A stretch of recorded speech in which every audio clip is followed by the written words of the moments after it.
Halo semuanya, jumpa lagi di channel KLSDR Ada Plus. Kali ini gua bakal membahas topik di serial Zombie House Season 4 Part 2. Di antaranya, kelompok pengusir makhluk Widow sudah dipastikan akan ditayangkan dalam 12 episode. Bersama saya Wirawan, jawaban ini kita langsung saja pembahasan berikut ini.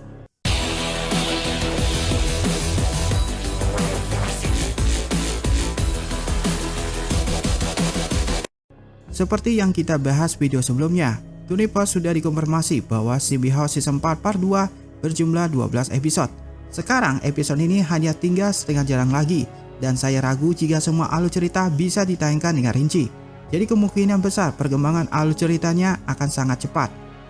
Kisah tentang penguasa terakhir Sasin yang memiliki kekuatan tipu muslihat berhubungan dengan kematian tidak ditayangkan dalam 2-3 bagian, melainkan hanya satu bagian saja. Jadi bagaimana mungkin semua alur ceritanya bisa ditayangkan? Itu tidak mungkin. Sebenarnya kisah tentang masa lalu yang berhubungan dengan Guido Gon, mengapa ingatannya terikat, dan apa yang terjadi pada adik perempuan Yun harus diceritakan dengan lengkap. Namun sulit dipercaya jika cerita sebanyak itu ditayangkan hanya dalam 6 episode. Terlebih lagi muncul hantu baru Basekov dan Sasin sehingga totalnya ada 12 hantu. Jadi itu berarti setiap hantu akan ditayangkan dalam satu bagian saja. Hal itu sungguh tidak bisa dimengerti. Episode Heng Hui ditayangkan dalam 2 bagian sehingga alur ceritanya dapat selesai dengan rinci. Entah mengapa tiba-tiba durasinya menjadi pendek seperti itu. Tampaknya gua punya firasat buruk tentang itu. Pada episode lahirnya bola makhluk, cerita tentang Nemberos tiba-tiba diakhiri dan langsung berpindah tempat di mana Dohan berada. Lalu tiba-tiba pertarungan penguasa terakhir dimulai. Selain itu pada episode 6 ramalan, hantu robot Zheng Muwei juga dibuat kalah begitu saja. Ada perkembangan alur cerita di mana Gaan menghancurkan batu ramalan lalu bertemu Opikian dan terjadilah pertempuran penguasa terakhir. Namun saya tidak ingin melihat perkembangan alur cerita yang seperti itu. Perkembangan alur cerita yang terlalu cepat membuat serial ini mendapat penilaian buruk dan itu tidak boleh terjadi. Sosok hantu jahat Baseko yang sebelumnya belum terungkap akan muncul pada episode 11. Menurut saya sudah jelas bahwa nantinya Baseko juga akan dibuat kalah begitu saja dengan cepat. Lalu mereka bertuju akan pergi dan bertemu Sasin. Kemudian pertempuran penguasa terakhir pun terjadi. Saya mengira alur ceritanya akan diteruskan sebagaimana mestinya, dan saya tidak menyangka jika alur ceritanya menjadi seperti itu. Sebenarnya ada cara alur cerita tidak berkembang terlalu cepat. Pada episode hantu besi Zheng Hui, setelah hantu itu kalah, bisa dibuat epilog untuk memunculkan adegan saat Sasin mulai melakukan pergerakan. Atau pada episode 10 saat hantu berbaju besi Baja Gang Chol Golem muncul setelah dipanggil Guido Besi.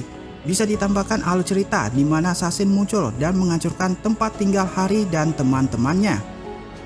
Semakin dipikir saya menjadi semakin kesal. Seharusnya cerita tentang penguasa terakhir seperti Sasin dibuat menjadi 2-3 bagian.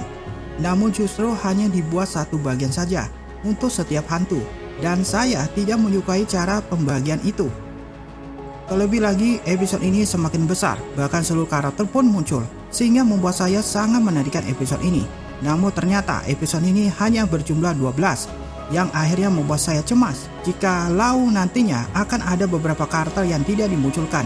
Saat ini karakter yang mungkin tidak dimunculkan lagi adalah Gaan, Yunhu, Sarah, dan Jubi. Tidak masalah jika Gaan dan Yunhu tidak dimunculkan lagi karena mereka hanya sebatas karakter manusia biasa. Tapi jika Sarah dan Jubi juga tidak dimunculkan lagi, maka saya tidak mengerti untuk apa mereka muncul pada episode sebelumnya. Sarah tidak bisa muncul jika tidak ada Rion dan Jubi.